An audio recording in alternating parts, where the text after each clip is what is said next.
বিশ্বনবী দাঁড়িয়ে রইলেন তাবুকের ময়দানে, আর যুদ্ধ করার প্রয়োজন পড়ে নাই। কিন্তু হঠাৎ করে দেখে সূর্যের আলো কমতে শুরু করেছে। আবার কিছুক্ষণ পরে চেয়ে দেখে সাইয়েদানা জিব্রাইল বিশাল ফেরেশতার বহর নিয়ে তাবুকের ময়দানের দিকে আসতেছে। বিশাল বহর নিয়ে সাইয়েদানা জিব্রাইল প্রায় 1,40,000 ফেরেশতার বহর নিয়ে সাইয়েদানা জিব্রাইল আসতেছে। সাইয়েদানা জিব্রাইলের পাখার কারণে ওই সূর্যের আলো কমে গেছে। তো সাইয়েদানা জিব্রাইল আসলো। বিশ্বনবী বললেন, ও সাইয়েদানা জিব্রাইল, কেন আসলা? সাইয়েদানা জিব্রাইল বলে, ইয়া রাসূলুল্লাহ, ইয়া হাবিবাল্লাহ, আপনি তো তাবুকের ময়দানে যুদ্ধ করতে এসেছেন, কিন্তু আপনি তো জানেন না আপনার কলিজার টুকরা সাহাবী মুআবিয়া ইবনে মুআবিয়া আল মুজানি কিছুক্ষণ আগে শেষ নিঃশ্বাস ত্যাগ করেছে গো নবী। আপনার সাহাবী মুআবিয়া ইবনে মুআবিয়া আল মুজানি একটু আগে উনি তো দুনিয়া ছেড়ে চলে গেছেন, আপনি কি তার গায়েবানা জানাজা পড়বেন না? বিশ্বনবী পড়লেন, ইন্না লিল্লাহি ওয়া ইন্না ইলাইহি রাজিউন। বিশ্বনবী বললেন, অবশ্যই পড়ব। সাহাবীদেরকে ডেকে বিশ্বনবী বললেন, ও সাহাবারা, শোনো শোনো, তোমাদের ভাই মুআবিয়া ইবনে মুআবিয়া আল মুজানি একটু আগে মদিনাতে শেষ নিঃশ্বাস ত্যাগ করেছে, চলো আমরা গায়েবানা জানাজা পড়ি। কি জানাজা? গায়েবানা জানাজা। গায়েবানা জানাজা হলো মাইয়াত সামনে থাকবে না, লাশ সামনে থাকবে না, কাফিন বক্স সামনে থাকবে না, কিন্তু 4 তাকবীর দিয়ে জানাজা পড়া হবে। এটাও শরীয়তে জায়েজ করে দিয়েছে কে? এটাও জায়েজ, গায়েবানা জানাজা। তো বিশ্বনবী গায়েবানা জানাজা পড়ার জন্য প্রস্তুতি নিচ্ছেন, আর সাহাবাদেরকে কাতার সোজা করতে বলেছেন, কাতার সোজা করে দিচ্ছেন। আর চেয়ে দেখে সাহাবীদের পিছনে সাইয়েদানা জিব্রাইল আরো 2টা কাতার বানাচ্ছে, 2টা কাতার বানাচ্ছে, বিশাল বড় বড় কাতার 2টা। প্রথম কাতারে 70,000 ফেরেশতা, দ্বিতীয় কাতারেও 70,000 ফেরেশতা। 1,40,000 ফেরেশতাদের কাতার তৈরি করছেন সাইয়েদানা জিব্রাইল। তো বিশ্বনবী জানাজার নামাজ পড়া শেষ করলেন। জানাজা শেষ করে সাইয়েদানা জিব্রাইলকে বলল, ও সাইয়েদানা জিব্রাইল, এত ফেরেশতার বহর নিয়ে কেন তুমি আসলা? আমি তো কিছু বুঝতে পারতেছি না, ঘটনাটা আমাকে খুলে বলো। আমার কোন সাহাবীর জানাজায় তো এই পরিমাণ ফেরেশতার আগমন করে নাই। কি এমন আমল করেছে আমার সাহাবী মুআবিয়া ইবনে মুআবিয়া আল মুজানি? কি ছিল তার গোপন আমল?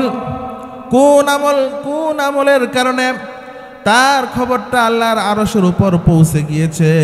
কি ছিল তার গোপন আমল, আমাকে বলো। সাইয়েদানা জিব্রাইল বলে, ইয়া রাসূলুল্লাহ, ইয়া হাবিবাল্লাহ, আপনার এই সাহাবী মুআবিয়া ইবনে মুআবিয়া আল মুজানি হাঁটতে বসতে চলতে ফিরতে সব সময় পড়তো কুল হুয়াল্লাহু আহাদ আল্লাহুস সামাদ লাম ইয়ালিদ ওয়া লাম ইউলাদ ওয়া লাম ইয়াকুল লাহু কুফুয়ান আহাদ। আল্লাহু আকবার। একটা সূরা আমি তেলাওয়াত করেছি। এই সূরাটা কোরআনের 30তম পারায় অবস্থিত, এবং এই সূরাটা পুরো কোরআনের 2য় ক্ষুদ্রতম সূরা। সূরাটার নাম হলো সূরাতুল ইখলাস। এই সূরাটা আকারে যদিও ছোট, কিন্তু এই সূরার মহত্ব, বরত্ব, ফজিলত অনেক বেশি। তো আমরা আজকে এই সূরার আলোকে আমরা কিছু কোরআনের কথা শুনবো ইনশাআল্লাহ। সকলে পড়ে ইনশাআল্লাহ। সূরাতুল ইখলাস 4 আয়াত বিশিষ্ট একটি সূরা। এই সূরাটা বিশ্বনবী সাল্লাল্লাহু আলাইহি ওয়াসাল্লাম খুব ভালোবাসতেন, এবং এই সূরাটা বিশ্বনবী সাল্লাল্লাহু আলাইহি ওয়াসাল্লাম ফজরের সুন্নতে বিশ্বনবী এই সূরাটা তেলাওয়াত করতেন। এবং মাগরিবের সুন্নতও পড়তেন। আবার যারা হজ উমরা করেছেন, তাওয়াফের পরে 2 রাকাত নামাজ পড়তে হয়। এই 2 রাকাত নামাজের দ্বিতীয় রাকাতে এই সূরাটা বিশ্বনবী সাল্লাল্লাহু আলাইহি ওয়াসাল্লাম পড়তেন।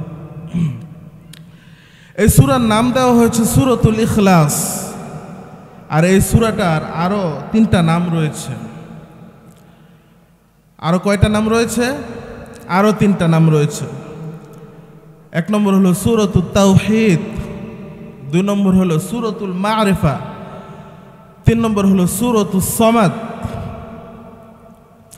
সমাদ এটা হলো আল্লাহর নাম।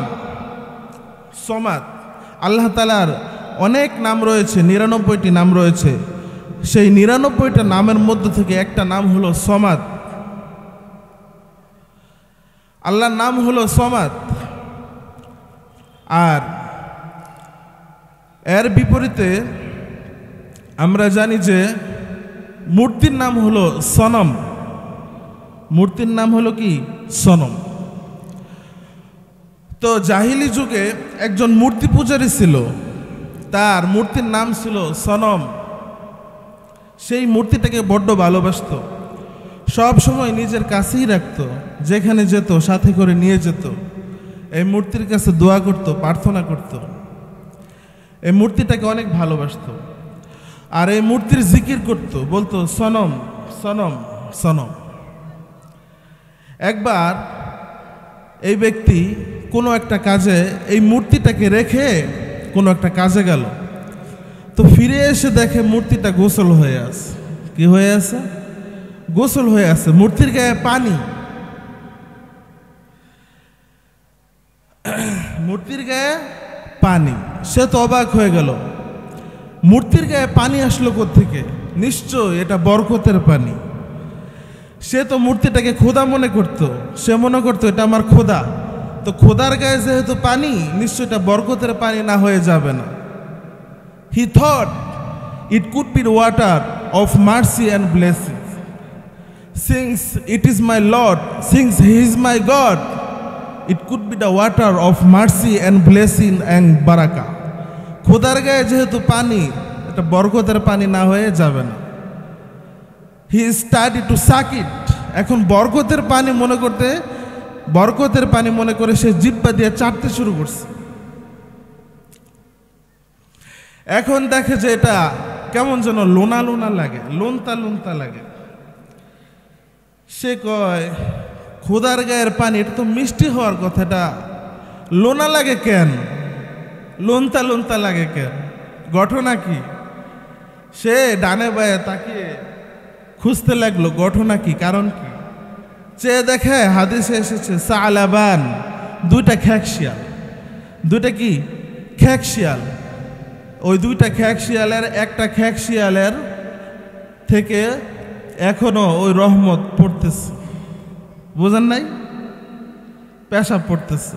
সে তো বুঝতে তার আর বাকি রইল না। তার কাছে তো সত্য পরিষ্কার হয়ে গেল। সত্য মিথ্যার পার্থক্য সব তার কাছে একেবারে পরিষ্কার। এটা তো রহমতের পানি, এটা তো গজবের পানি, ঠিক কিনা? রেগে গেল। রেগে গিয়ে সে মূর্তিটার একটা আছাড় মারলো আর বলতে লাগলো, হাই হাই, এটা আমি কি করলাম? এতদিন ভাবলাম এটা আমার খোদা, এতদিন ভাবলাম এটা আমার রব, এটাই আমার সব।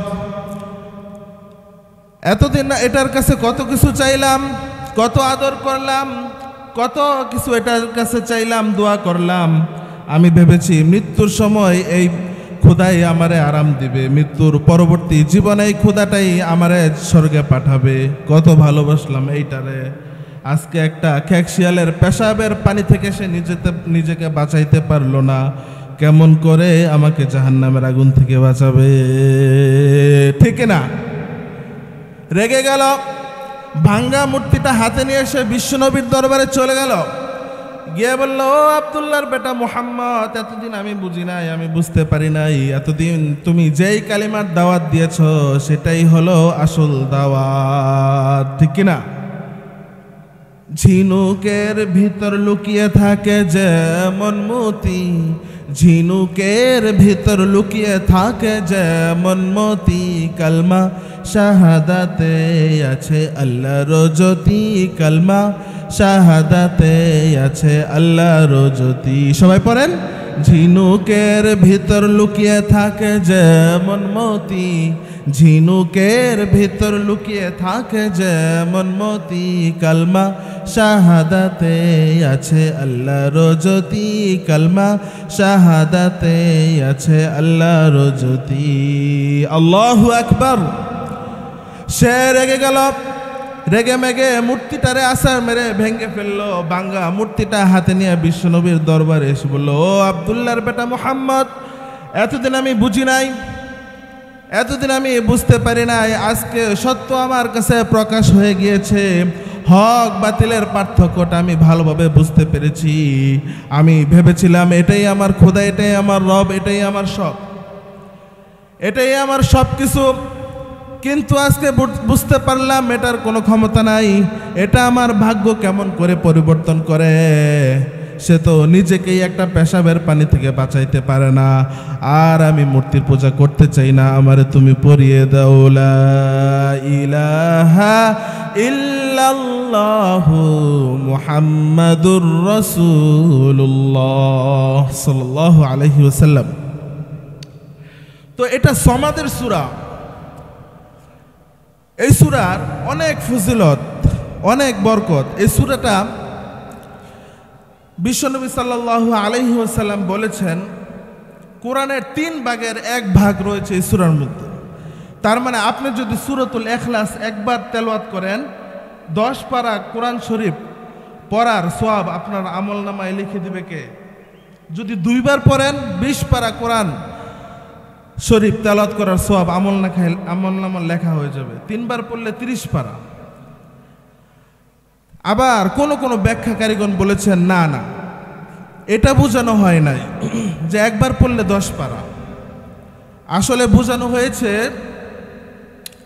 যে পুরো কোরআন শরীফটা যদি সংক্ষিপ্ত করা হয়, পুরো কোরআন শরীফের যেই মর্ম এটাকে যদি একেবারে সংক্ষিপ্ত করা হয়, তাহলে 3টা কথা দাঁড়ায়। কয়টা? 3টা। 1 নম্বর হলো তাওহীদ, 2 নম্বর হলো রিসালা, 3 নম্বর হলো আখিরা। এই কোরআনের তাওহীদের কথা আছে, একত্ববাদের কথা আছে, রিসালাতের কথা আছে, আবার আখিরাতের কথাও আছে। যেহেতু সূরাতুল ইখলাসে তাওহীদের কথা আলোচনা করা হয়েছে, এজন্য পুরো কোরআন শরীফের 3 ভাগের 1 ভাগ এই সূরার মধ্যে আছে না নাই? বুঝতে পারছেন? তাওহীদের কথা যেহেতু এখানে আলোচনা করা হয়েছে, আর তাওহীদ যেহেতু পুরো কোরআন শরীফের 3 ভাগের 1 ভাগ, একটা জিনিস বোঝায় তাওহীদ, তাহলে তার মানে বোঝা গেল এই সূরাতুল ইখলাস এটা পুরো কোরআন শরীফের 3 ভাগের 1 ভাগ ফজিলতপূর্ণ সূরা। সবাই বলেন সুবহানাল্লাহ। 1/3 অফ দ্য বুক। আবার বিশ্বনবী কুবা পল্লীতে যে মসজিদ বানালেন, কুবা পল্লীতে হিজরত করতে যে বিশ্বনবী মসজিদে কুবা বানালেন। আবার কুবা পল্লী থেকে মদিনাতে যে বিশ্বনবী মসজিদে নববী বানালেন। কিন্তু কুবা পল্লীতে একজন ইমাম নিয়োগ করে দেওয়া দরকার। বিশ্বনবী একজন ইমাম নিয়োগ করে দিলেন। বিশ্বনবীর নিয়োগপ্রাপ্ত ইমাম কুবা পল্লীতে ইমামতি করে। 3টা নামাজ জাহেরি কেরাতে পড়তে হয়, মাগরিবের সালাতে, এশার সালাতে আর ফজরের সালাতে। 3টা নামাজে আওয়াজ করে কোরআন তেলাওয়াত করতে হয়। বাকি 2টা নামাজে হলো সিররি কেরাত, আওয়াজ নাই, ঠিক কিনা? জোহর আর আসরে ইমাম সাহেব আওয়াজ করে কি তেলাওয়াত করে নাকি? শুধু করে মাগরিবের সালাতে, এশার সালাতে আর ফজরে। তো বিশ্বনবীর নিয়োগ দেওয়া ইমাম কুবা পল্লীতে ইমামতি করে। প্রতি রাকাতে সূরা ফাতিহার পরে যেই সূরাটা দিয়ে সে তেলাওয়াত শুরু করে, ওই সূরাটার নাম হলো সূরাতুল ইখলাস। সুবহানাল্লাহ বলেন। প্রতি রাকাতে সূরাতুল ইখলাস পড়ে। প্রথমে সূরা ফাতিহা, ফাতিহার পরে সূরা ইখলাস পড়ে, তারপর অন্য সূরা। আবার দ্বিতীয় রাকাতে দাঁড়ায় প্রথমে সূরা ফাতিহা, তারপর সূরাতুল ইখলাস পড়ে, তারপর অন্য সূরা। মুসল্লিরা তো সবাই রেগে মেগে ফায়া, কিরে প্রতি রাকাতে কুল হুয়াল্লাহ পড়ে, এটা কেমন? আপনাদের মসজিদে যদি ইমাম নিয়োগ দেন আর ইমাম সাহেব যদি প্রত্যেক নামাজের সূরা ফাতিহার পরেই সূরাতুল ইখলাস পড়ে, তাহলে কি করবেন? ইমাম সাহেব রাখবেন? যে ইমামের একদিনকে আমার যে একদিন লাগে। তো মুসল্লিরা সবাই রেগে গেলাম,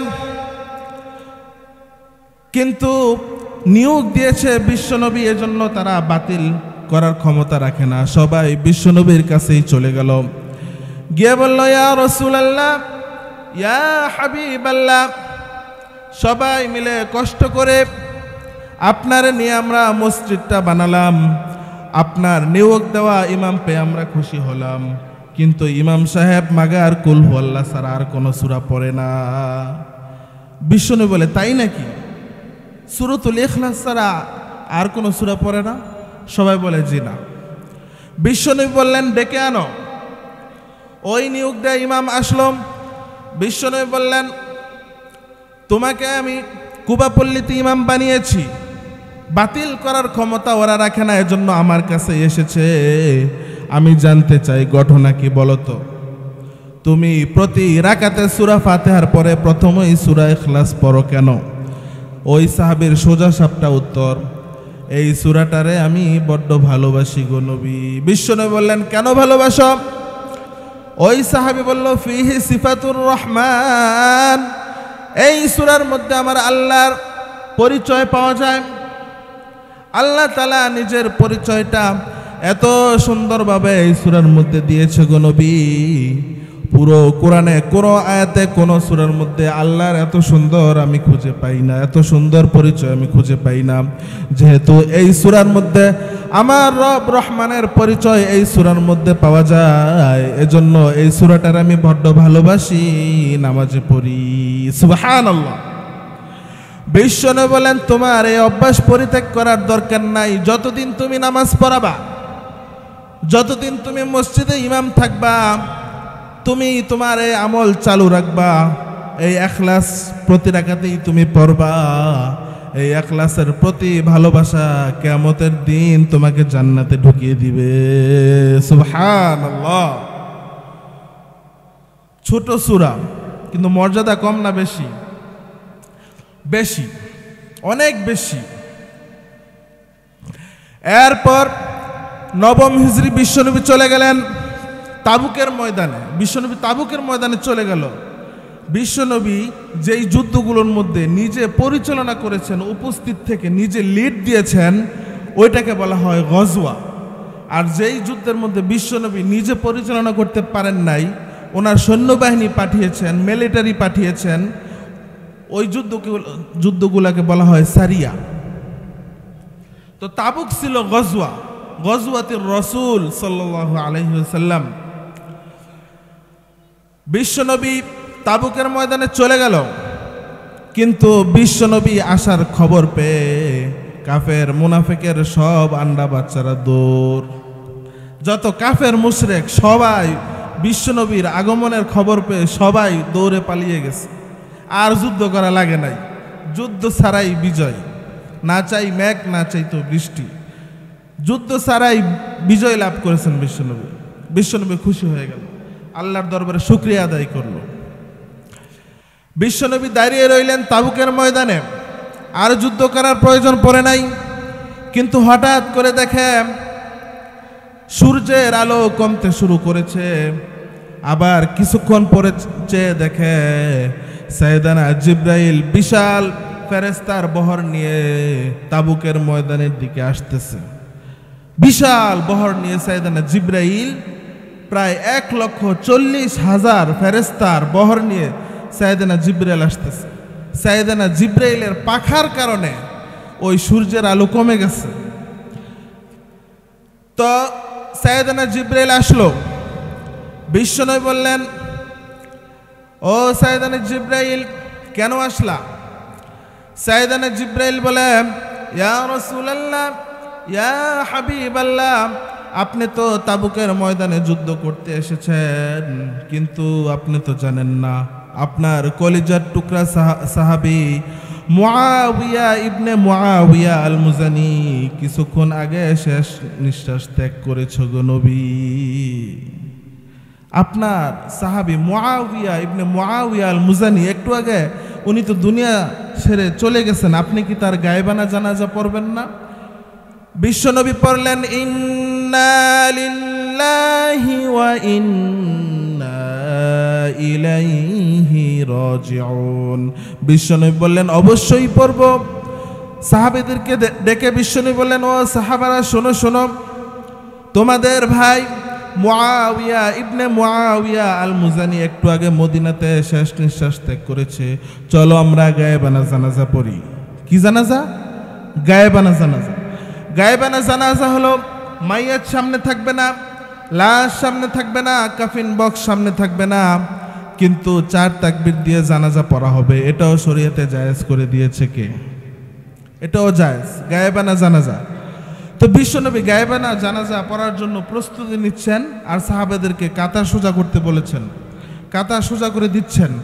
আর চেয়ে দেখে সাহাবীদের পিছনে সাইয়েদনা জিব্রাইল আরো 2টা কাতার বানাচ্ছে, 2টা কাতার বানাচ্ছে, বিশাল বড় বড় কাতার 2টা। প্রথম কাতারে 70,000 ফেরেশতা, দ্বিতীয় কাতারেও 70,000 ফেরেশতা, 1,40,000 ফেরেশতাদের কাতার তৈরি করছেন সাইয়েদনা জিব্রাইল। তো বিশ্বনবী জানাজার নামাজ পড়া শেষ করলেন। জানাজা শেষ করে সাইয়েদনা জিব্রাইলকে বলল, ও সাইয়েদনা জিব্রাইল, এত ফেরেশতার বহর নিয়ে কেন তুমি আসলে? আমি তো কিছু বুঝতে পারতেছি না, ঘটনাটা আমাকে খুলে বলো। আমার কোন সাহাবীর জানাজায় তো এই পরিমাণ ফেরেশতার আগমন করে নাই। কি এমন আমল করেছে আমার সাহাবী মুআবিয়া ইবনে মুআবিয়া আল মুজানি? কি ছিল তার গোপন আমল? কোন আমলের কারণে তার খবরটা আল্লাহর আরশের উপর পৌঁছে গিয়েছে? কি ছিল তার গোপন আমল, আমাকে বলো। সাইয়েদনা জিব্রাইল বলে, ইয়া রাসূলুল্লাহ, ইয়া হাবিবাল্লাহ, আপনার এই সাহাবী মুআবিয়া ইবনে মুআবিয়া আল মুজানি হাঁটতে বসতে চলতে ফিরতে সব সময় পড়তো কুল হুয়াল্লাহু আহাদ আল্লাহুস সামাদ লাম ইয়ালিদ ওয়া লাম ইউলাদ ওয়া লাম ইয়াকুল লাহু কুফুয়ান আহাদ। আল্লাহু আকবার। এই সাহাবী মাশিয়ান আও কাঈদান জালিসান সব সময় হাঁটতে বসতে এই সাহাবীর আমল ছিল কুল হুয়াল্লাহু আহাদ আল্লাহুস সামাদ লাম ইয়ালিদ ওয়া লাম ইউলাদ ওয়া লাম ইয়াকুল লাহু কুফুয়ান আহাদ। তো কি বোঝা গেল? এই সূরার বরকত আছে না নাই? অনেক ফজিলতপূর্ণ সূরা। বিশ্বনবী ফজরের পরে আর মাগরিবের সালাতের পরে ওয়া ইনদামা ইয়াজহাব ইলা ফিরাশ, আর রাতে যখন বিছানায় ঘুমোতে যাইতেন বিশ্বনবী 3টা সূরা তেলাওয়াত করতেন। একটা হলো সূরাতুল ইখলাস, 2 নম্বর হলো সূরাতুল ফালাক, 3 নম্বর হলো সূরাতুন নাস। এই 3টা সূরা তেলাওয়াত করে তিনি হাতের মধ্যে ফু দিয়ে হাতটাকে এইভাবে করে মাথা থেকে পা পর্যন্ত সারা গায়ে উনি মেসেজ করতেন। ইজ এ প্রোটেকশন হিংসুকের হিংসা থেকে, ইবলিসের ওয়াসওয়াসা থেকে, জাদু টোনা ব্ল্যাক ম্যাজিক সব ধরনের বিপদ আপদ বালা মুসিবত থেকে সারাটা দিন আপনি আল্লাহর কাছ থেকে প্রোটেকশন পাবেন। সুবহানাল্লাহ পড়েন। এই সূরা দিয়ে জারফুক করবেন। বিশ্বনবী একবার নামাজ পড়তেছেন, নামাজের পরে নামাজের মধ্যে যখন সেজদায় গেলেন একটা বিচ্ছু পোকা এসে বিশ্বনবীর হাতের আঙ্গুলের মধ্যে এসে কামড় বসালো। প্রচন্ড ব্যথা পাচ্ছেন বিশ্বনবী। নামাজ শেষে বিশ্বনবী বললেন লানাতুল্লাহি আলাল আকরাব, আল্লাহ লানত হোক এই বিচ্ছুর উপর। সাধারণ মানুষও চিনল না, নবীও চিনল না। বিশ্বনবী প্রচন্ড ব্যথা পাচ্ছেন। বিশ্বনবী কি আর করবেন? সাহাবীদেরকে বললেন লবণ সিদ্ধ গরম পানি নিয়ে আসো। লবণ সিদ্ধ গরম পানি নিয়ে আসা হলো। বিশ্বনবী বললেন হাতের আঙ্গুলের মধ্যে ঢালো। লবণ সিদ্ধ গরম পানি হাতের আঙ্গুলের মধ্যে ডালতে লাগলো আর বিশ্বনবী পড়তে শুরু করলো কুল হুয়াল্লাহু আহাদ আল্লাহুস সামাদ লাম ইয়ালিদ ওয়া লাম ইউলাদ ওয়া লাম ইয়াকুল লাহু কুফুয়ান আহাদ। আল্লাহু আকবার। এই সূরা দিয়ে জারফুক করবেন। সূরাতুল ফাতিহা, সূরাতুল ইখলাস দিয়ে জারফুক করতে হবে। তাবিজ ঝুলানো যাবে না। মান আল্লাকা তামিমাতান ফি জাসাদিহি ওয়াকিলা ইলাইহি, বিষ্ণু বলেন যে ব্যক্তি তাবিজ ঝুলালো আল্লাহ তাআলা ওই ব্যক্তির উপর থেকে তার জিম্মাদারি উঠিয়ে নিল। আল্লাহ বলে আমার কাছে সাহায্য না চাই তাবিজের কাছে সাহায্য চাইলি, আচ্ছা ঠিক আছে, এই তাবিজ তোরে খোদা বানাই দিলাম, তোর খোদা বানাই দিলাম এই তাবিজে, দেখমু কেমনে তোরে ভালো করে। তার মানে জারফুক করতে হবে কি দিয়ে? সূরাতুল ফাতিহা পড়ে, সূরাতুল ইখলাস পড়ে। সূরাতুল ইখলাস, সূরাতুল ফালাক, সূরাতুন নাস, এই তিনটা সূরাকে একসাথে বলে তিন কুল। কারণ এই তিনটা সূরা শুরুতে কি আছে? কুল। এজন্য এই তিনটা সূরাকে একসাথে বলা হয় কি? কুল, তিন কুল। এই সূরাটার একটা শানে নজুল আছে, ব্যাকগ্রাউন্ড আছে। কোন পরিপ্রেক্ষিতে এই সূরাটা নাজিল হয়েছে সেটা হলো মক্কার কাফেরেরা মুশরিকরা বিশ্বনবীকে আটকানোর জন্য, প্রশ্ন করে আটকানোর জন্য একবার তারা এসে বলল,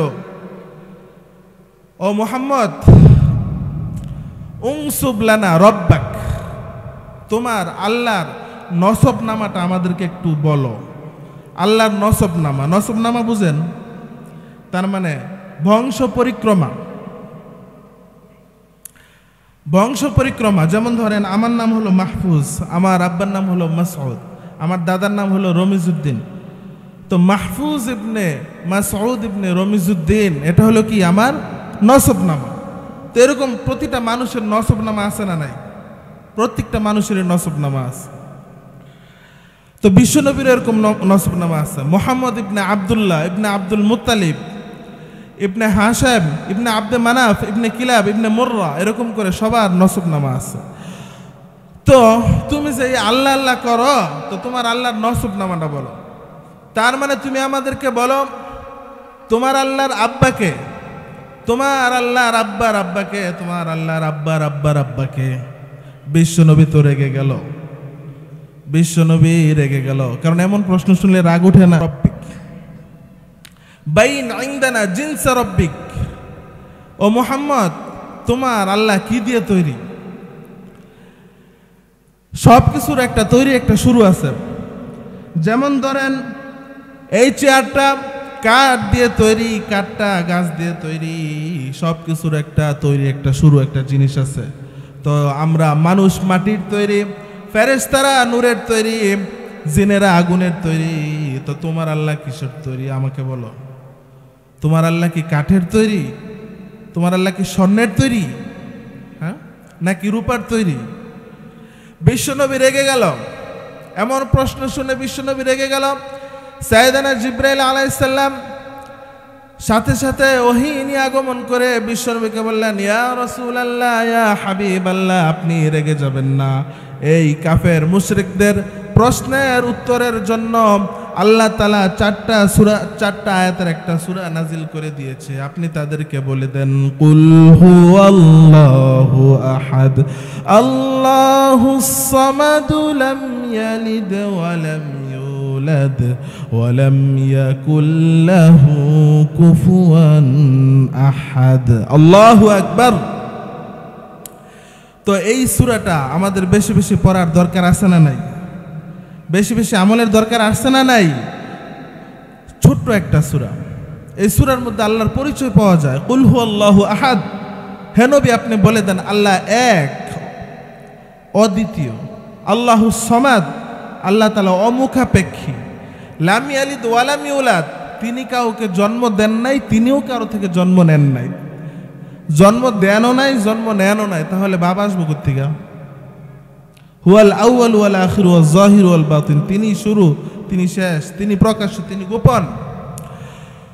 ওয়া লাম ইয়াকুল লাহু কুফুয়ান আহাদ, তার সমকক্ষ কেউ নাই। এই সূরার মধ্যে আল্লাহ তাআলার পরিচয় অনেক সুন্দর করে আল্লাহ তাআলা দিয়ে দিয়েছেন। এজন্য প্রত্যেকের এই আমলটা করার দরকার আছে। আমরা আজকে থেকে বেশি বেশি সূরাতুল ইখলাসের আমল করব। নামাজের সুন্নতে বেতেরে সব সময় চেষ্টা করব, হাঁটতে বসতে চলতে ফিরতে আমরা পড়ার চেষ্টা করব। কুল হুয়াল্লাহু আহাদ আল্লাহুস সামাদ লাম ইয়ালিদ ওয়া লাম ইউলাদ ওয়া লাম ইয়াকুল লাহু কুফুয়ান আহাদ। সবাই রাজি আছেন তো? কে কে রাজি আছেন হাত তুলে দেখান। আল্লাহ তাআলা সবাইকে কবুল করুক।